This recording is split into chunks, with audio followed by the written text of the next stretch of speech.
Confidence in the Scottish construction industry is now at a new record peak of plus 35. That's an increase of 6 points on the rating recorded last quarter.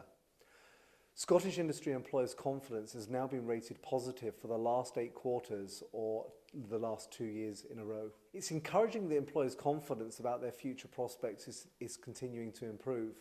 Margins remain very tight, but there's at least a supply of new work out there, which wasn't the case 2 years ago. Some sectors of the industry are faring better than others, but we also need to remain concerned that the industry employment is still lagging significantly behind the output. This quarter, we also asked our members about the future of the industry levy and the priorities for grant funding from this levy.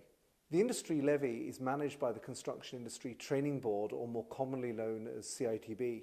Employers in the industry are required by law to fill out an annual CITB levy return, and the money raised as a result of this levy is used to provide training grants and other services to support the UK construction industry. CITB is undertaking an investment funding review at the moment to examine whether current funding arrangements are meeting employer training requirements and how these might be improved in the future. The results of the review will be used to introduce changes to the system in the course of 2016. The survey found that only 9% of respondents indicated that they were exempt from actually paying the levy, yet a quarter of our respondents apparently don't actually claim grant funding.